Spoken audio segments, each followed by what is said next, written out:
All right, I'm going to mute myself. Thanks, Earle. Okay. All right, good afternoon, everybody. On behalf of Temple Health and Bioscience District, I want to thank everybody for tuning in to join us today for our August e-learning series webinar.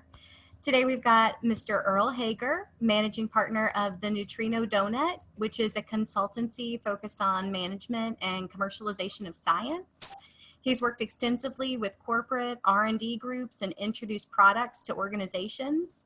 As part of his consultancy, he's completed more than 300 technology assessments and more than 200 business development projects in innovative technologies during the last 10 years for domestic and international clients. Mr. Hager has a Bachelor of Science in Economics from the Wharton School and an MBA in International Business from Baylor University. And just in case you're wondering, the donut in Neutrino Donut stands for the direct observation of the neutrino tau. Today, Earle is going to offer some guidance for startups and small businesses looking to thrive, especially during this time through the grant process.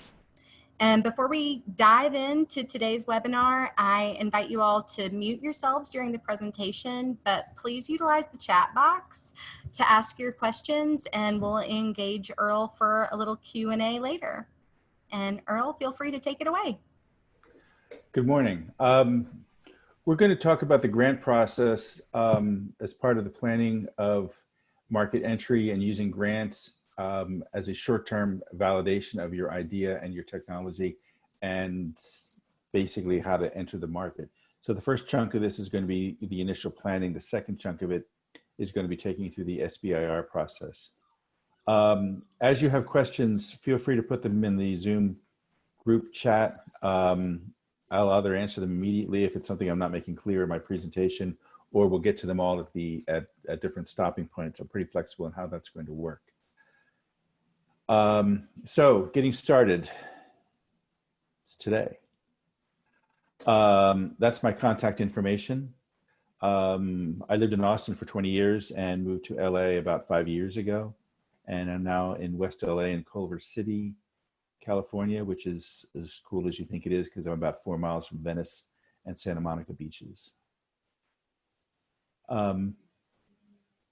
So this is my expertise. I've done global technology commercialization projects. I've worked on projects in India, Mexico, Chile, Korea, Hungary, with the IC² Institute at the University of Texas. I met Stephen Hawking once, which was fun, and got to hear him lecture.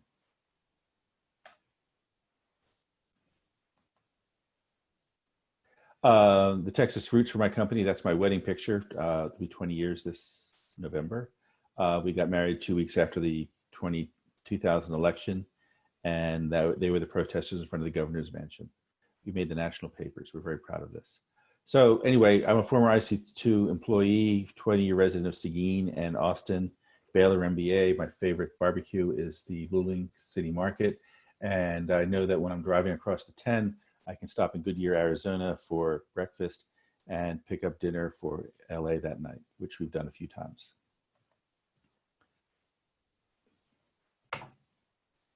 So this is why you need to pay attention to what I'm saying. Corporate innovation and licensing is dead right now. R&D is not happening because the budgets are dying. People are not spending money on new projects. You need to find some way to get your idea to the marketplace. Biotechnologies are suffering because the labs have been shut down, and there's going to be this gap in the research, which is going to affect projects long term. Angels and VCs are getting more conservative. Angels are difficult people to deal with because generally angel investors are someone who's rich, and they are going to invest conservatively in things that look interesting. The usual rule of thumb is someone made a pile of money on their investments, and their spouse said, 90% of this is going into the house account and you can't touch it, and you can go play with 10%. And that's a lot of the angels are. And that's why the angels do not throw money around very casually. Government grants are a great way of going ahead into the marketplace. You can also get validation because not only will the government agencies be working with you and validating what you're trying to do, but it also allows for a lot of very high-end people will be taking a look at your idea and giving you feedback, whether it's good or bad. If you identify your long-term financial requirements, you could then say, you don't want to say, I need $100,000. You need to say, I need $5 million, and I need 100 to get to this point, and 300 to get to the next point, and $1 million to do the next thing. You need to break it down, but in order to be taken seriously, you need to ask for a good chunk of money. So SBIR grants are popular because in a phase 1 grant, you get to prove your idea has technical merits, and you get feedback from people on the technology, the idea. They'll tell you if other people are in this space, whether there's opportunities there. Working with a friend recently, he noted that one of the technologies, there was one company that had a whole ton of patents in their space, and the patents were all from 2012 and earlier, which meant that the patent space is not probably a good place for them to be. In a phase 2 grant, you demonstrate that your product has market opportunities, and you will identify customers and a path forward. And that's all part of the business development function. Again, that gets reviewed by a lot of very serious people. And then you can go to the angels and the VCs and say, hey, I've got an idea, I've got traction in the market, I've got technology reviewed by independent parties, and you should really be talking to me. And that's a lot better position to be, and is financially a little bit more lucrative. So with the grant process, you have to identify your industry partners, you have to identify market entry strategies, and you get serious people to review your stuff. That's why you do grants, because this gives you validation. And we all need validation, emotionally, technology-wise, whatever. Your greatest asset is you. And that's an important thing to remember, because if your idea fails, you also need to be ready to move on to your next idea. And that's an important stage. I had a company that failed about 10 years ago. And I was so angry, and I went into this meeting, and the one guy looked at me and said, okay, so what do you got next? And that was the perfect attitude. There we go. James is muted. Hi, James. So the challenge is you want to move ahead quickly, get into the marketplace, or give up and work on your next thing. That's important to remember. You can't emotionally be attached to your idea as the only thing you're ever going to think of. So your homework, you have to look at the whole solution, do your planning, and look at all your processes. You have to do all these steps in advance, because then you're ready to move ahead. And a lot of this planning is where people fail. They don't look at all the steps that need to be done. They don't look at who they need to be talking with. And they really don't know how to go ahead, other than saying, hey, there's an SBIR grant in my space, I'll just apply for that. No homework's done, then the whole process will fail. So before we get started on some of this stuff, all the COVID-19 projects are at the front of the line. That is what it is. As the fourth quarter rolls around, they're starting to look outside into other areas. But right now, all the COVID, if it relates to COVID-19, everyone's paying attention on that. Well-prepared grant proposals get funded.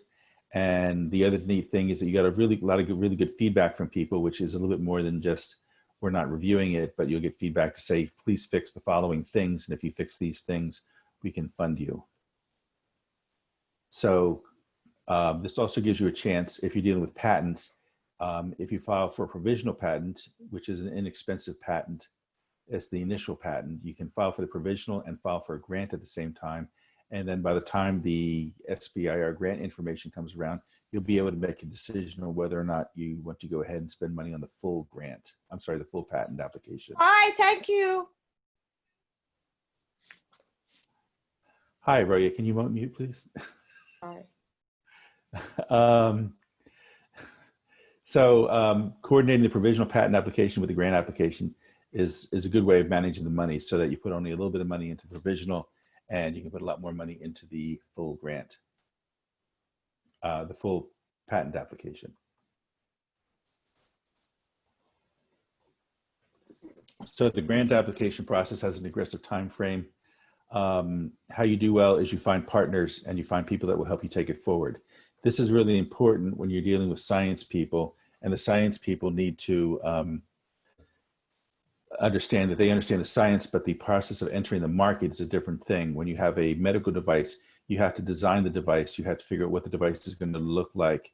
You have to understand the process of getting into the hospital or into the medical system. You have to deal with whatever the FDA approvals are in these particular cases. But there's a whole lot of business steps that have to happen that the scientists aren't necessarily available to do. But that's where bringing in outside external parties. And a lot of these companies will work with you with the understanding that they will get paid out of the phase 2 grant and do not have to spend money on the phase 1 grant. So you'll get their proposal to help you when you get funded. So this is a matter of managing your money, but you don't need to put money out to get them out there. Any questions at this point? Does that make sense? Am I talking too fast? Okay. So this is your stuff. Grants go to 300K for the phase 1 and 1.5 million for phase 2. The actual numbers vary. You can do a fast track, which is where you can combine phase 1 and phase 2. And you will have to work with the program managers on whether or not that's a good idea, because that has a different set of standards. Generally, if your product is near market entry, the fast track is the way to go. But if it's not near market entry, you're better off doing them as separate items. So when someone says, what are you going to do with all that money? It's not a fun question, but you need to look at every step of the process and say, I need a consultant to help me here. I need to spend this money on developing the product. I need to spend this money on doing the lab testing, all these different steps, because there's going to be a lot of very smart people looking at your grant, and they're going to say, well, you didn't include this. And that will shoot down your grant and shoot down your budget process. So you need to be very careful and very thorough on how you put that together. So they'll take a look at your process. Did you identify the process? Is everyone going to be there that's going to take you through the whole process of market entry? Is the budget items correct? Some recent errors I ran into is that they would have accountants listed for twice with different amounts, or they won't identify a player to help them develop the physical product, and all these other players. So, I mean, your local brain trust is one thing, but you really need to get out, and folks like the Temple Bioscience Incubator can sit there and I help you identify partners, not only within the Temple area, but also Austin, San Antonio, Dallas, and Houston, and Los Angeles for that matter. But I mean, there's a lot of partners out there, but you want to get somebody outside. There's a big discussion on diversity in the workplace, and the idea of diversity that's very important is that you need diverse opinions, and you need someone who's willing to say, I disagree. And that's a very important part of your team, and the initial group of you that develop the idea need to get someone outside to give a fresh look at it, and make recommendations. And that's really important in growing a company. So we have a new product. Are you going to be are you taking something that currently exists and finding a new market for it? You know, there's lots of questions that you're answering, but I mean, these are all options under the grant process, and a lot of options for the funding, so that you can say, we have a device that does these things, but we want to enter a brand new market. And that can be the subject of the grant.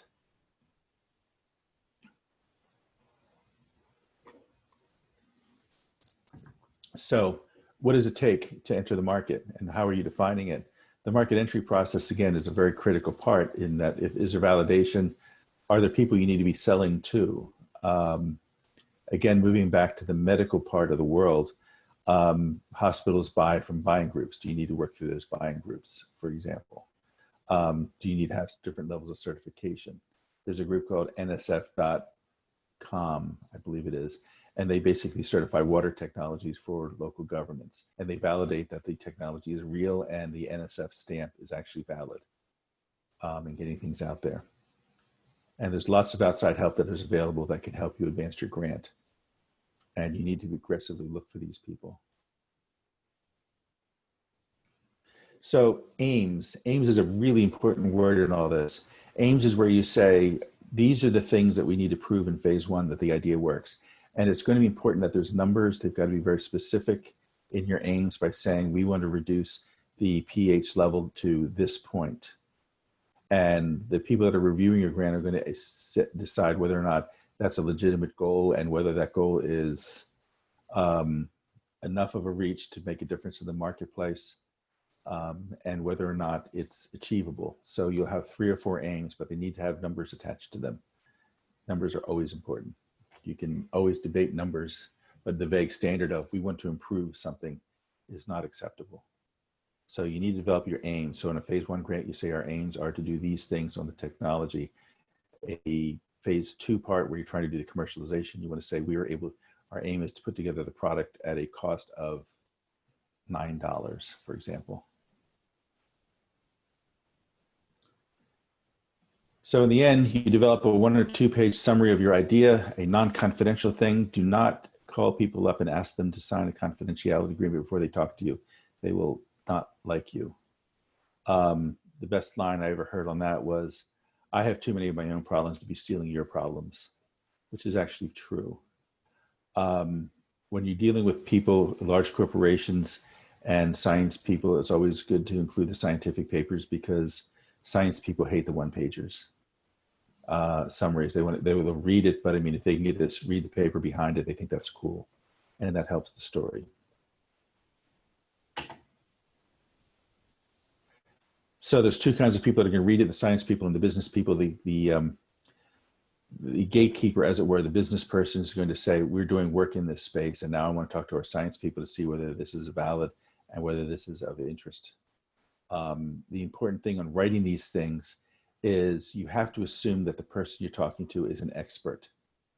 And once you assume that, you need to write that. You don't want to sit there and say diabetes is a really critical disease and lots of people are getting it, and this is how large the market's going to be, and we think our technology is going to value. And so now let me talk about my diabetes technology. You really need to skip all that and say, we're working in the diabetes space and this is what we're doing. It's a really aggressive way of writing it, but if they're not familiar with diabetes, they're not going to read the rest of it anyway. If they are interested in diabetes, you've got to get their attention quickly. It's effectively a very quick elevator pitch, but is a style of writing that is very, very important. So, and I read about people taking 50 of these home every other night and running through a stack of them. And, again, you get their attention and you really want them to read the rest of it. But I mean, if they're not interested in the beginning, they're not going to bother. I did some mentoring recently, and the person who put together the presentation was combining the vocal presentation with the physical PDF file. And the problem was the PDF file wouldn't stand on its own. And I said, you can't do that. You've got to have a PDF file that stands on its own because it's going to be shared.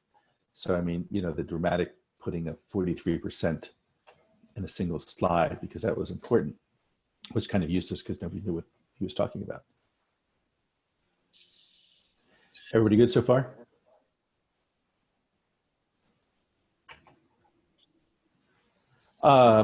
Things you can do. Tech transfer offices have new technologies. They're always trying to get them out the door. See what they're working on. A key part of that is going to be, you want to find out not only what they've listed as being out there, but you also want to find out what the professors are working on that they haven't described yet, because that's the earlier stuff. It'll sometimes be a year between the statement of research and the actual, I'm sorry, it'll be when they go to the tech transfer office and say, I have something I want to get patented, and then you read about it on their website. It's sometimes a year goes by because they need to prepare the disclosure. They've got to put together the patent information, do the patent application, and so forth before they actually will publish it. So if you want to see the earlier stuff, talk to the professors. If you find something interesting, use that as a gateway to talk to the professor, but get the earlier stuff. The university will help you with the grant if you're working with university technologies. In fact, if you're an SBIR, you will say, we need to do the research on this project, and you'll then go to the university and say, how much is it going to cost for the professor to do this? And that's a huge part of your grant application, because they're going to put together the science part of it, and they're going to explain how it works. The other advantage is, if you're dealing with the university technology, is that expensive lawyers are backing them up. Nobody's going to mess with the UT lawyers. Nobody's going to mess with the University of California lawyers, but they will mess with your personal lawyers. Lawyers are fun. I know this. So the way you work with a university is you take an option on the technology. You don't do a licensing agreement. You just take a renewable option and you have intergalactic rights to the option for a period of time, and you keep renewing it. And during this time, you will then apply for grants and whatever else you need to do. So you can drop $1,000, for example, within the University of California system, you get an option, $500 for 6 months. So for $1,000, you can take an option on something, apply for the grant, an SBIR grant, and if it goes somewhere, you just keep the option renewing. Believe it or not, tech transfer offices are sometimes easy to roll on these points because they want to get somebody out there looking at it and working with their technology. And if you're doing things and applying for grants, they're perfectly happy to keep renewing it because you're paid on metrics.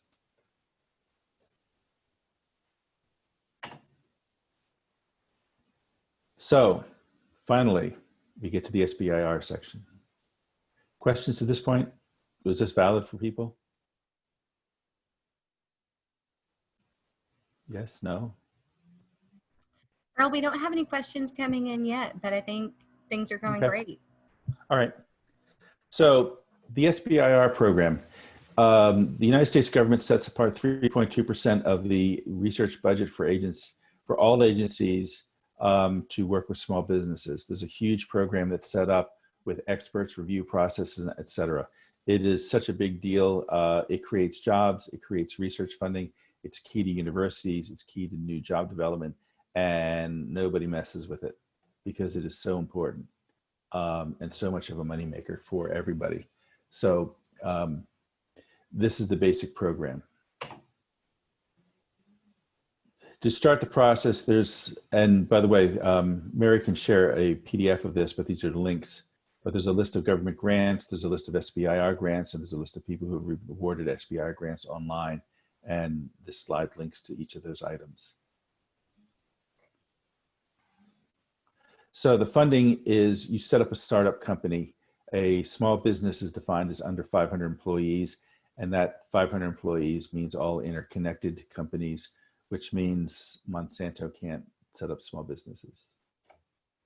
They can have venture firms do this, which is kind of interesting. So you set up the company, you become the president of the company, and then you hire the university professor to be the science person and perhaps the primary investigator on the SBIR grant. If you do an R21 grant, these are all purely research-based, and they can be used to advance the technology, even though that the funding will then go straight to the university, not to the company. But in the SBIR, the company will be the recipient of the funding money. All of these agencies have SBIR funding. You got to look at all of them on whatever you're looking for. If it's a medical device, NIH, NSF, they all do medical devices. Everybody does energy things, everything across the board. Look everywhere on potential topics and find the topic area that might be of interest to you. This is only the first stage of this. We have a bunch of steps we're going to go through on this. But the first thing you want to do is find a topic area that is of interest. The military also has SBIR programs. They're called broad agency announcements. And you can find a lot of opportunities there because the military takes good care of their soldiers. They do. And there's a lot of work that goes on in ensuring baby care, medical care, lots of things, lots of medical devices. If you can find a way of linking it to the service would be interested in funding things. Any sort of medical treatment thing would be of interest. I'm working with one company that's developed a ability to create energy with a battery and charge cell phones or prosthetic legs. And so we've actually gone to the military on that to see whether the idea of creating energy via this technology would be of interest for in the prosthetic market, because prosthetic legs require power, believe it or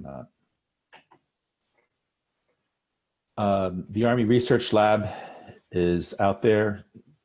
Here's some links with the review of their programs, their broad agency announcements. There are in Aberdeen, there's also in Austin, and out here in LA at USC. And I think they're also in Huntsville, Alabama. As a side note, if you have teenage children, they have a really good summer program for kids They'll pay you $100 and you can go to Fort Sam for a week.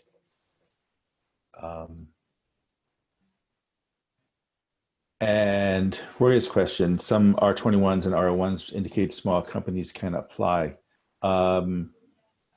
Yeah, they're going to be pure research grants. You could apply for the pure research grant as the small business. The differentiation I was trying to make there was that it doesn't necessarily go to the small business, but the research grants the professors usually apply for themselves. So if you're the professor and you apply for the research grant, that's where it will go. If you're applying as the business, I don't believe it's a subcontracting thing. It has to go straight to the university. I mean, to whoever the PI is. So if the PI is part of the company, yes. If the PI is the university, it goes to the university. Did that help?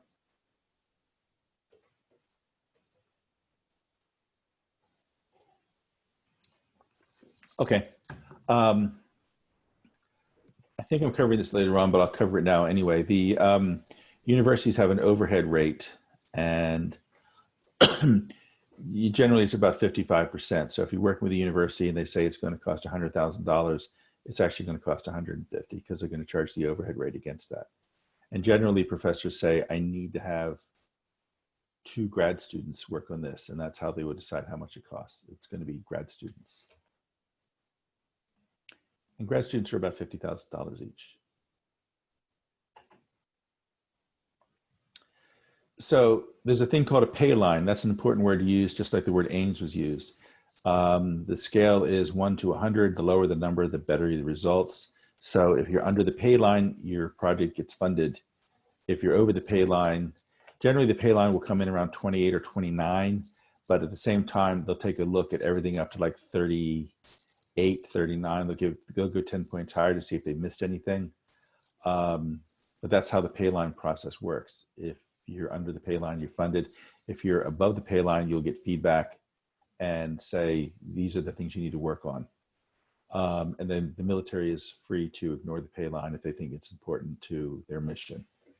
And that's an important differentiation to also make with that. So when you hear pay line, that's what pay line means. The SBIR program is aggressively looking for people. This is a very important thing. They're not desperate to give away the money because there's a lot of really good applicants to everything, but they are aggressively looking for people that want to submit ideas. Excuse me. And so the bad idea that you had this year is going to be the better idea you submit next year. This is the way they look at things.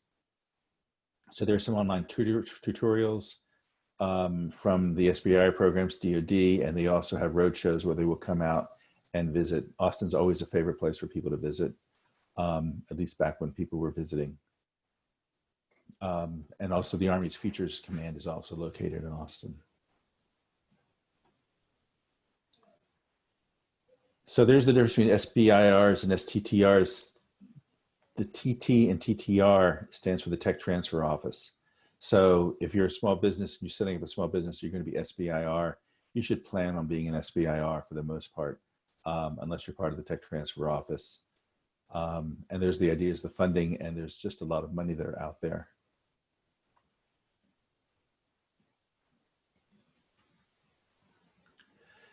So the second thing you want to start looking into is what are the topic areas? And this is the NSF list of topic areas. This is last year's or the year before's listing, but the concept is still there. So there's the different topic areas that they're looking for. And then you want to go deeper into that. And you want to figure out who the program directors are. And again, this is like a year or so old, but off the SBIR website, you can see who the people are to contact. The idea is that you're going to take that 1 or 2 page non-confidential disclosure you put together, send it to them and ask them what they think. Now, the thing is, if you send something to Jesus and Jesus says, no, this actually should go to Ben, he will forward it to Ben. These people all talk to each other and they all share information and they're very interested in helping. But generally they'll come back and they'll say, well, we're working on this topic, not this round, but the next round, or we did that last round and we're done. So you get feedback on whether or not their topic is of interest. And that's a very, very important step to do, but you've got to talk to the program managers. And and again, the program managers are friendly people and their job is to talk to you. So again, you get the feedback. The other piece that's important is that you can share confidential information. It doesn't go anywhere, and they will give you feedback on anything if you're concerned about that. So you can communicate with them, send them a summary, and go through the different steps. And there's some recommendations on what they want to have in there, and this is all from their website. Cutting and pasting is such a cool thing in presentations. I don't know how people did it in the old days. So there's a new thing called quick pitch, and the quick pitch is a way of getting rid of crap, basically. They will review your project summary. It's about 750 words, 3 250-word questions. And if your presentation is successful, then you're allowed to submit a full proposal. These are not that complex of processes. It does not have to be a perfectly written thing. What you're basically establishing is that you have an understanding of what you need to do, you're organized, and then you've got a good description of your technology. But again, they want to get rid of the flux capacitors. Can I still use flux capacitor as a joke so far?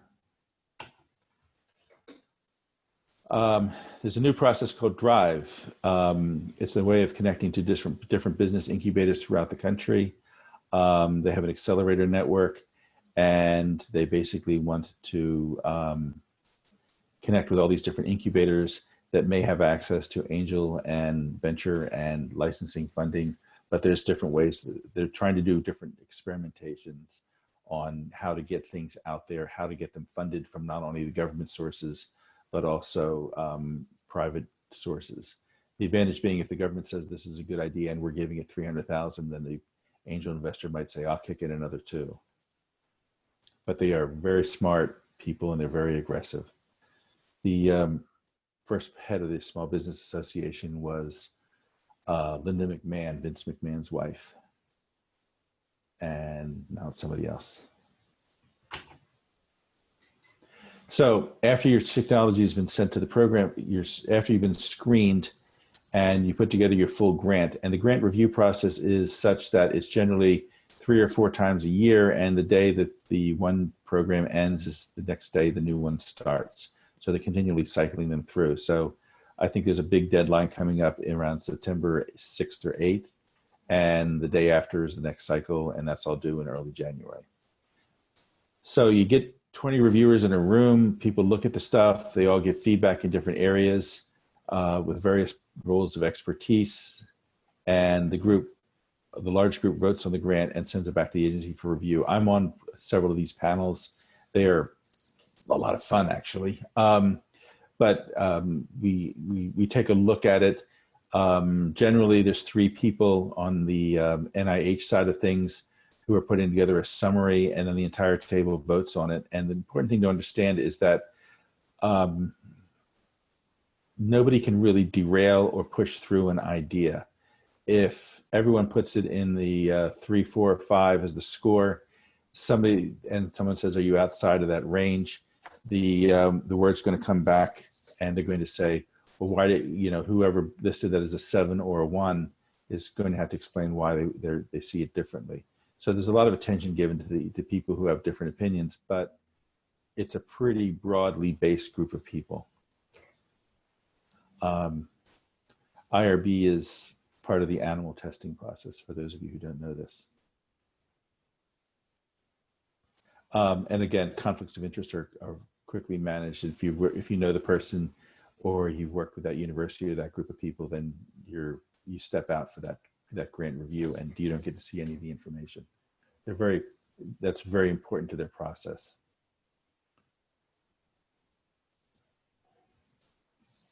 So I do commercialization on these things, and this is a very serious failure point because someone will say, I have a really great idea. And when they go through the really great idea, they don't have any idea of how to get out there. And I'm going to run through these slides kind of quick because they're self-explanatory. And I think we have about 7 or 8 minutes to get to an open-ended question thing, but I don't see very many questions, so maybe we're a little longer on that piece of it.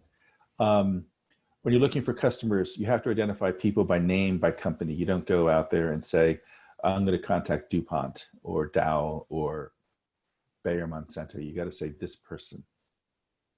And if you're not using LinkedIn for this, you're not paying attention. You need to understand what is the product, what is the process for your customers to buy it, which is a really important thing to understand. If you're selling retail products, September 1st is when the catalog shut down because everyone's pushing to sell by the end of the year. If you're dealing with the toy market, the toy fair in February in New York is really the cutoff point for the year for a lot of things. You just understand the processes. And by the way, the toy fair is really an awesome thing to go to. You don't say the market's 15 billion in size. You got to come back and demonstrate who you're going to be contacting. The other thing is that don't say in year 4 you're going to be making $80 million a year. You want to demonstrate that with $6 to $8 million in revenue, you can be profitable in year 3. And then if people say, no, I think you're going to make more, that's always a good thing. But you don't need $80 million in revenue to earn a living. You also want to break down the market and say, if you're going to sell a software package for 200,000, you're going to go through corporate. If you sell it for 10,000, you're in the buying decision points of individual groups, and you can sell it to GlaxoSmithKline 10 to 20 times to individual groups and areas rather than having to sell through corporate. And then people will say, I want to sell it to students for $50 a year. And then without understanding that now you need to find another batch of students next year. And how do you find them? And it's just not worth it. So how does the company buy it? If they like you, can they buy from you? And how do you identify the customers? You can license your technology. You can work with professors on the research. You can also work with multiple commercialization programs. And there's a lot of things you can do to reach out and make your projects a little bit larger and find more opportunities. The PI is the key person on the projects. That is the person you have to keep track of, and that's the person who has to stay on the project. Everything else you have room to move to. When they say commit 51% of your time to a project, they don't want you can't be on 2 different projects. You can play a lot of games with the budgets on that, but not with PI. And as long as the budget changes are appropriate, there's no issues to the changes. One suggestion that can be made, one is you can't obviously lie about your expenses, but what you can do in the budget process is if you put down and say, I'm going to have 4 trips to Minneapolis and you only take 3, then you have a certain amount of money that you can shift around to other projects, other parts of the aspects of the project. And with the assumption that everything you're doing is legal and appropriate, that's an easy way of managing your money and having some flexibility in there. So you add extra things in certain spaces, knowing that you may or may not use it. But if you don't use it, you won't have access to the funding. SBIR funding is done with the understanding that they're dealing with small businesses. So if you have to pay up front for rent, you send the bill in and they will pay you the money so that you can pay your rent up front. If you're being paid in arrearage or if you're paying somebody on a salary, I mean, there's a lot of ways to get paid, and there's a lot of flexibility in these programs. You want to find the best slot. If you're looking at a cancer technology, is it a medical device or is it cancer? The cancer people are going to want to look at science things relating to the treatment of cancer. They're not going to care about your device. So get to the right spot. You're allowed to have a 7% profit, which you can use for anything at all.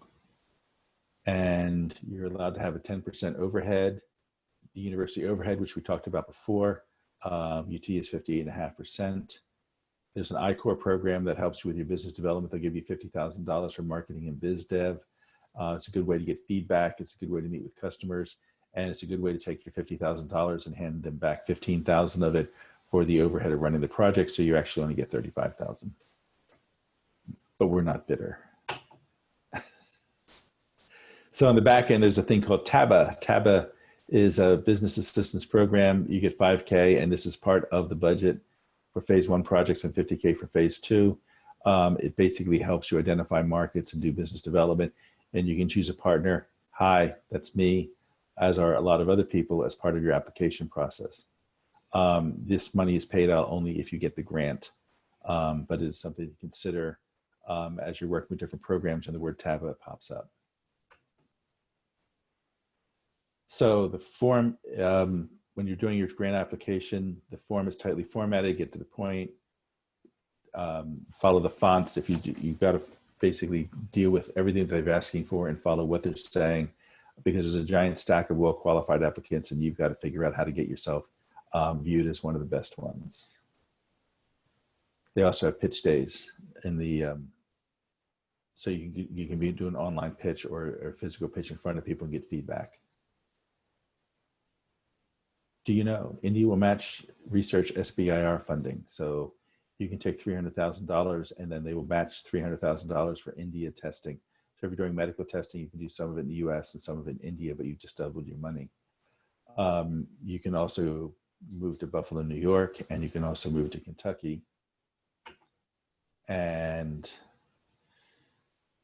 I missed the slide there. Why bother? Because the state of Texas does a lot of this work.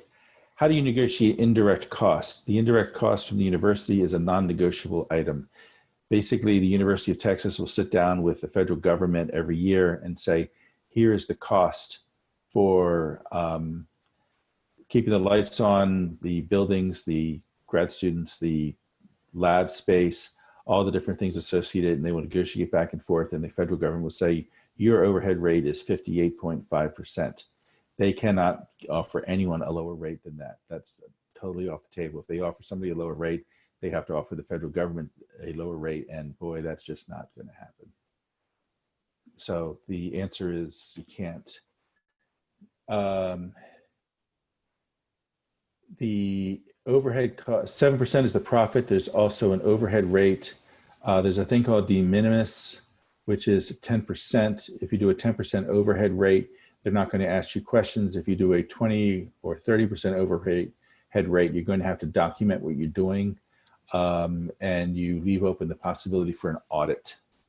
So you kind of need to look around and figure out, do you actually have more of an overhead requirement there than the 10%? And if you do, you do. I mean, but the other part is that when you're looking at your cost of setting up a project, you can also take the cost of running the lab, and rather than do that as part of the overhead, you do that as a direct cost. So there is value in keeping your overhead costs to a minimum on that. But yes, you can negotiate the actual costs, but the more you can move out of the overhead and keep as a direct cost, the better off you are, and the less likely you're going to be audited. Did that help for you?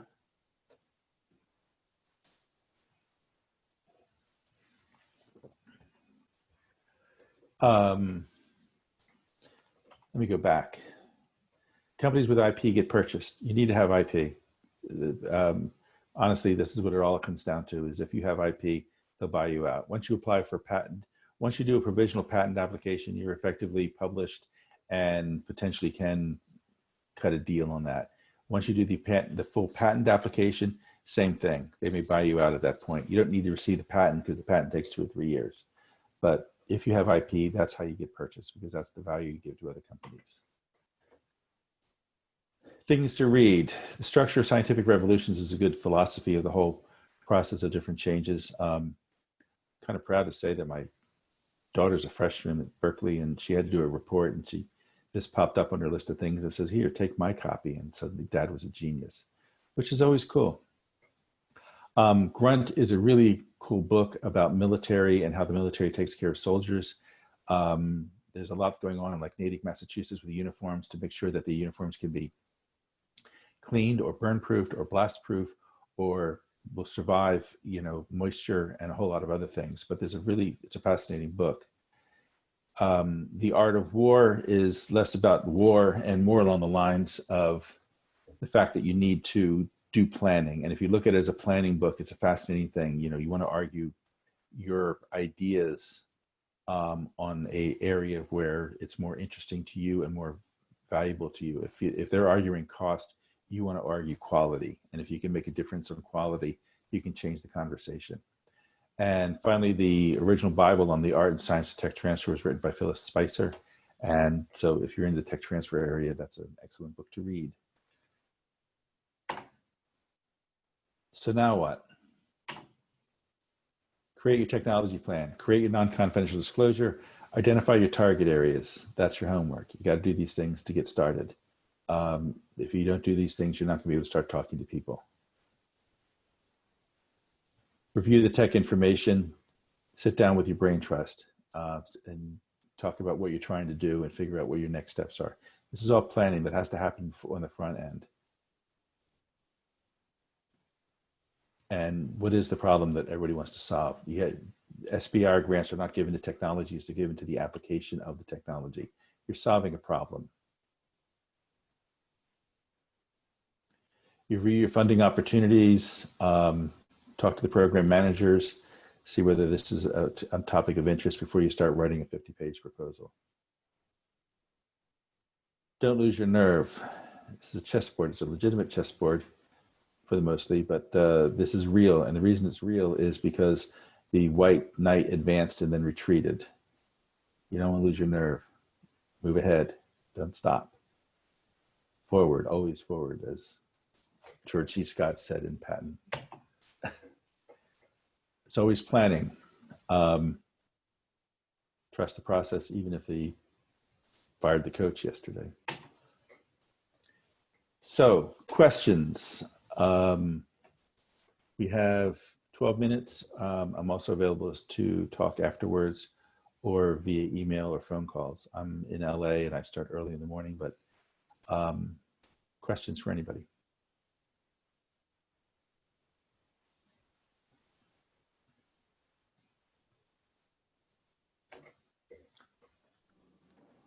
Hi, this is Tammy. I want to tell you, Earle, that I think you did an amazing job.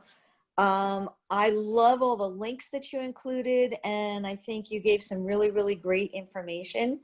There is 2 questions in the chat box. Mary, are you going to go ahead and read those? We addressed them as we went through it. Okay. Again, anybody in the audience, is there anything in particular that Earle can help you with? If you're working on an SBI grant and you just want to have a conversation, I'll be happy to have a conversation just to kick around ideas. I don't mind doing that as a favor, as it were, or whatever. But, you know, feel free to contact me and ask if you want to talk about what the opportunities are and what it looks like.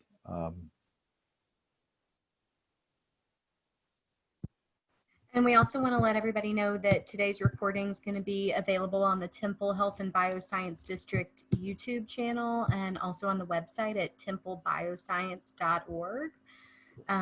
We do have a question coming in from Shannon. What are your top 3 things to always include in your elevator pitch, in your opinion, Earle? First off, assume the person is knowledgeable and get to the point very quickly. The overall goal is you want them to say, tell me more. And that's important. You don't want to give them, you don't want to keep throwing out information when they're not going to be interested, but get to the point, be advanced in your description of what you're working with very quickly, and then give them a chance to say, tell me more. That's basically the important thing on how to deliver an elevator pitch.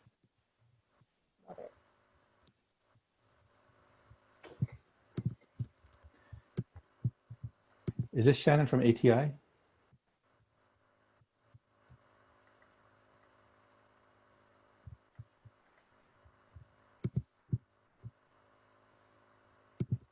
Sure. No, that's Shannon, my secretary. Oh, okay. Oh, okay. No, I just got a package from Shannon for helping out on a UT thing. Okay. Other questions?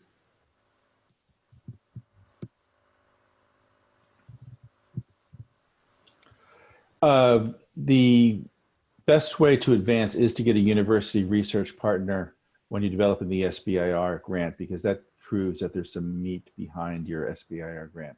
So it's worth trying to find someone who will help it. So you'll be the owner of the company, but then you'll pay the university professor to be the PI / science officer, whatever the case may be. But that'll demonstrate that there's strength and validation in the project that you're doing. It helps your,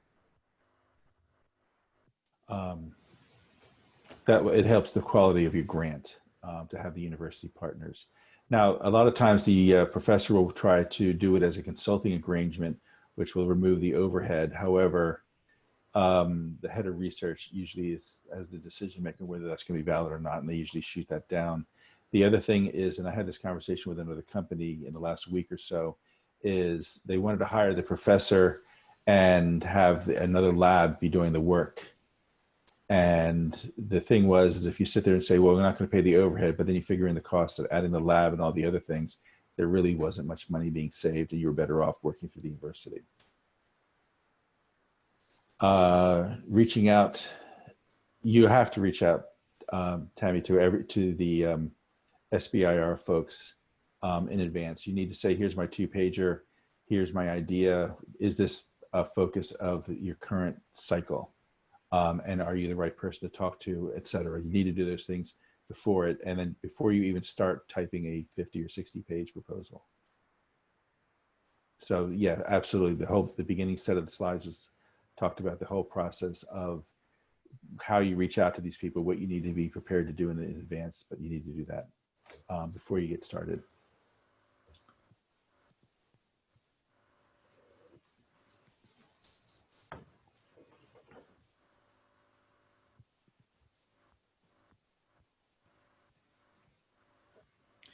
Yeah, I have about 14,000 LinkedIn contacts.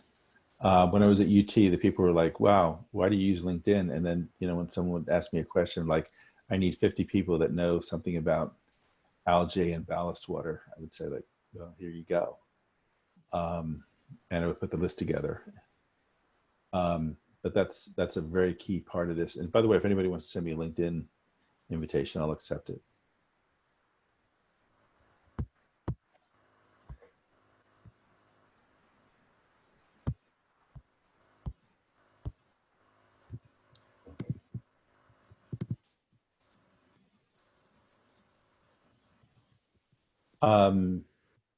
Okay, well, if anyone has questions or wants to talk privately, my contact information was in the beginning.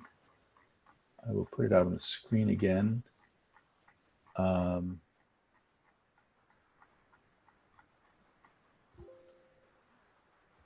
So feel free to give me a call or send me an email, and I'll be happy to take you through these, talk about what you're trying to do and give you some suggestions, and we can go from there. Great. Earle, thank you so much for sharing your expertise with us today. And as we mentioned earlier, we're going to have the recording up on templebioscience.org as well as our YouTube channel. We'll also have this PDF that Earle has been kind enough to provide us with. So don't worry, you can get his contact information there as well. And the thank yous are rolling in, Earle. Okay. All right. I think that's a wrap, folks. Thanks so much for tuning in to our August e-learning series webinar. We hope that you'll join us next month as we have Gail Peak of Counsel to provide a lawyer's perspective on the COVID-19 pandemic. Thanks again, Earle. Oh, that should be fun.